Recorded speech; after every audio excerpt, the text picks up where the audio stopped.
One of the most significant things the United States government is doing right now is something you probably aren't familiar with. In fact, most in the government aren't even familiar with it.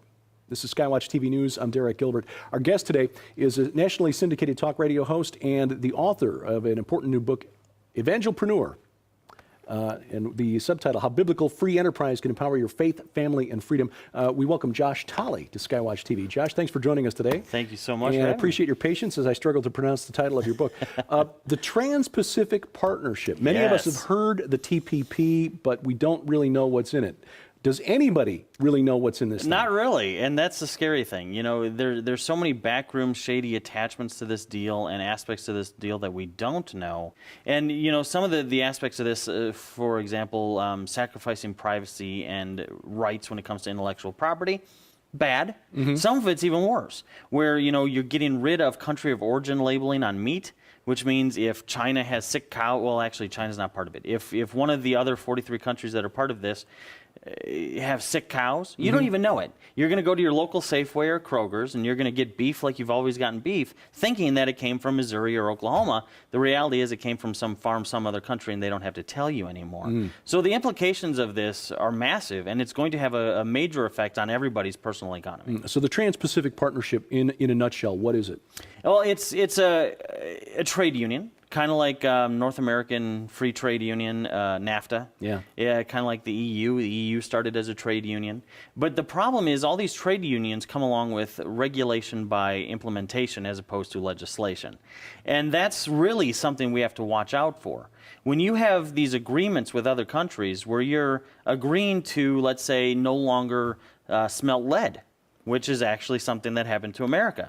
Well, ammunition is made out of lead. Yeah. So when you say, okay, we're going to give up the right to do this, they get to say, well, you know what, Derek, we're not actually taking away your Second Amendment rights. We're just getting rid of the ability for you to shoot a bullet. You still have the right to do it if there were such a thing.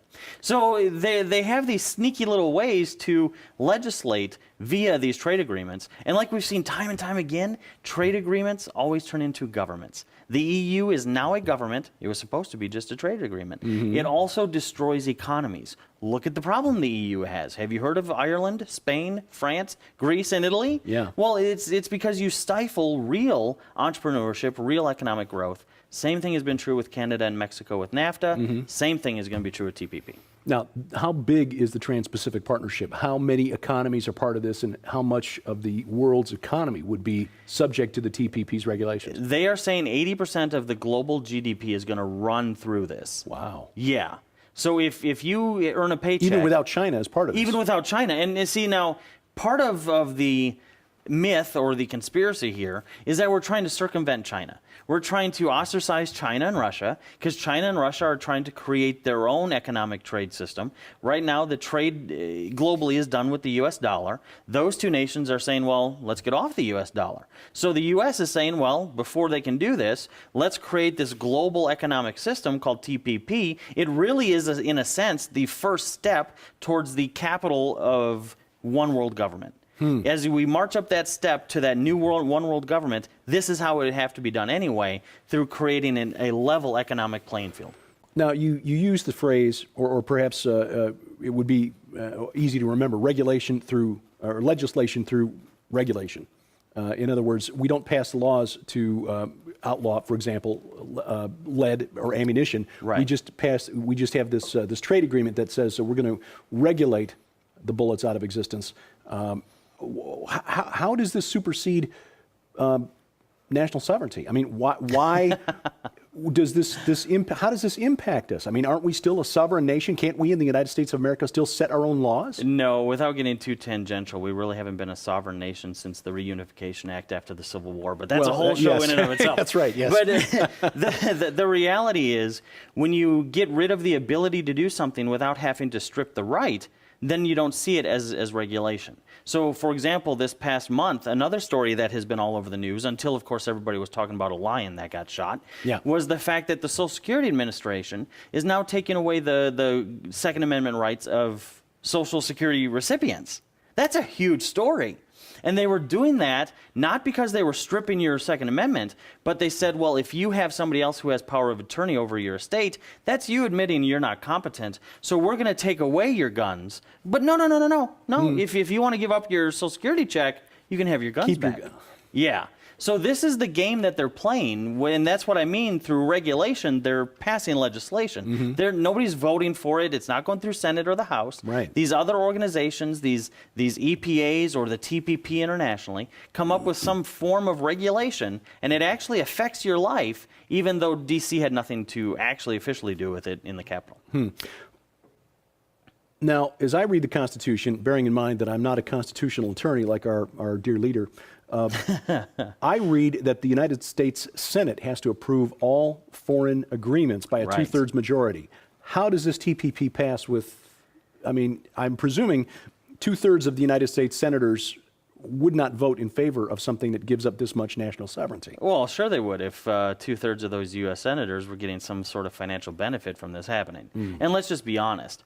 Politicians run on money. It's just the way it works, kind of like your car runs on gas. So you have these multinational corporations. You have the U.S. Chamber of Commerce through its massive multinational corporation foundation funneling money right to these politicians that, yes, it's going to destroy the American economy, but in the process, these politicians are going to set themselves and their families up for the future. And that's what this is really about. It's not about how do we expand trade into Japan. It's not about how we expand trade into Chile. We already trade with these people that we're trading with. Yeah. They're lying to you and they say, well, it opens doors that weren't open before.